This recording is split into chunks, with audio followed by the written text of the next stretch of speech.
একটাই আশা ভাই, চাকরিটা রেগুলার হইলে বউ বাচ্চা নিয়ে চলবো ভাই। করে আমার বাচ্চা বলে বাবা একটা শিক্ষার খাবার, ও আল্লাহ একটা শিক্ষার খাবার ক্ষমতা নাই আমার থেকে ভাই। আপনাদের পাই বলি ভাই, আপনারা আমার ভাই একটু উপকার করেন আমাদের ক্ষেত্রে ভাই। আর কিছুটা না বলতে পারবেন যে এই শ্রমিকদের আমরা ঘাটছি আল্লাহর কাছে ইনশাল্লাহ পাবেন ভাই।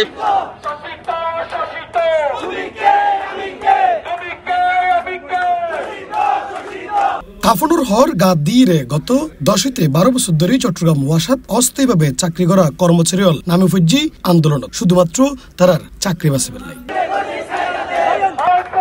ডিসেম্বরের 11 তারিখ বৃহস্পতিবার সকালতুন শুরু হয় তারার আন্দোলন। বেলা গড়াই সন্ধ্যা অব্দি ওয়াসা ভবনের সামনে বিক্ষোভ করে তারা। আন্দোলনকারী হর তারা দীর্ঘদিন ধরে চাকরি করে আইলেও তারারে স্থায়ীকরণ হবে। তারার কর্মরত পদত নিয়োগ দেওয়াই জনবল, কিন্তু তারার অভিজ্ঞতা থাকা সত্ত্বেও তারারে বাদ দেওয়ার চেষ্টা চলে।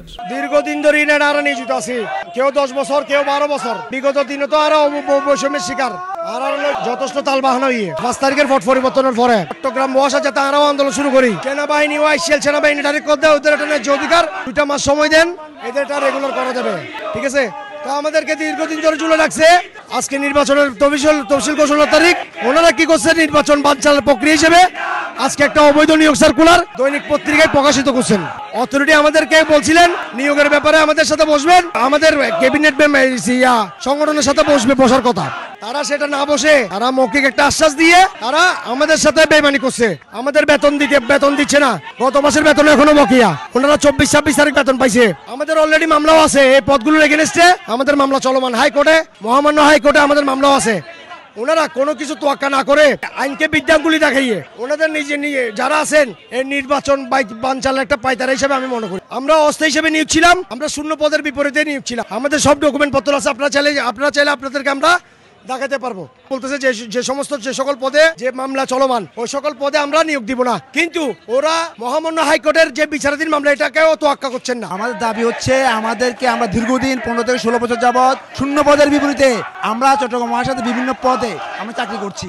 আমাদেরকে ব্যতি রেখে আমাদের মামলা প্রক্রিয়াধীন আছে মহামান্য হাইকোর্টে, সেটা তোয়াক্কা না করে আমাদেরকে ব্যতি রেখে রাতের অন্ধকারে কালকে আপনার সার্কুলার দিয়ে দিচ্ছে। আমাদের সাথে ওনারা প্রতিশ্রুতিবদ্ধ ছিল আমাদের 10টা পদ ওনারা নিয়োগ সার্কুলার দিবে না, কিন্তু ওনারা আমাদের সাথে বেইমানি করছে। আমাদেরকে যেটা আশ্বস্ত করছে কথা দিয়ে কথা রাখে নাই। আমরা আমরণ এখানে অনশন করবো যতক্ষণ না পর্যন্ত এই নিয়োগ সার্কুলার স্থগিত করা হবে, আমাদেরকে পার্মানেন্ট করার পদক্ষেপ না নেওয়া হবে, আমাদের আন্দোলন সংগ্রাম চলবে। চট্টগ্রাম ওয়াসার এমডি বর্তমানে আছে ডাহাত, তাই তার লগে হত হন আছে। উপপরিচালকের লয় হত হইতেম গেলি তেই হনভাবে হত হইবে লাই রাজি নয়। দাহাই নানা রহিমে অজুহাত। বর্তমানে ঢুকি ওয়াসার যে উপব্যবস্থাপনা পরিচালক আছে ওর রুমের সামনে, কিন্তু দীর্ঘক্ষণ অপেক্ষা করার পরে আর যে সিদ্ধান্ত ভাই ও আসলে হত হইতে নয়, এমডি হত হন। যেহেতু এমডি চট্টগ্রামত নেই, তো ডাহা আছে, সেক্ষেত্রে আজকে যে আন্দোলন এই আন্দোলনের পরিপ্রেক্ষিতে আর এমডি দেখা করতে আগামী রবিবার।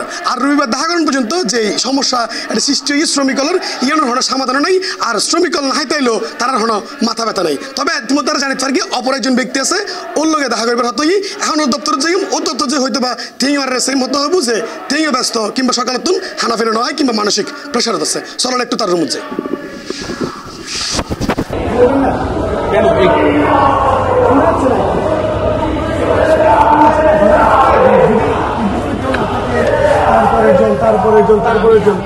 আমি প্রজেক্ট ডিরেক্টর নাকি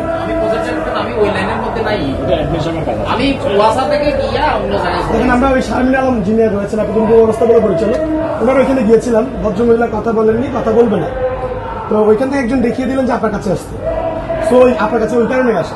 আমি মানে যারা ওখানে আন্দোলন করছে they are no way connected with me. Okay, thank you. বুঝতে পারছেন? জি, থ্যাংক ইউ, ঠিক আছে। এক কথাই কেউ হনে কিছুই ন জানে, কেউ কিছু হইতো না স্যার। দিন শেষে শ্রমিকল মাঠ ছাড়িব বাধ্যই, নিশ্চয়ই এই আশায় বই আছে দায়িত্বশীল ব্যক্তি হল। তবে তার দাবি পূরণ না হওয়া পর্যন্ত আন্দোলন চালাই যাবে বলে হয়। ওয়াসাত দীর্ঘদিন ধরে চাকরি করে এনে শ্রমিকল, আর এখন উত্তন তারার সমস্ত কার্যক্রম তারা বন্ধ রাখিবের হুঁশিয়ারি দেয়, আর এতে করেই বিপাকত পরিত পারে নগরবাসী। আমরা আমাদের দাবি আদায় না হওয়া পর্যন্ত আমরা অবস্থান কর্মসূচি আমাদের কর্মসূচি আমরা ঘোষণা করলাম। Iftekhar nutrition, C+ Chittagong.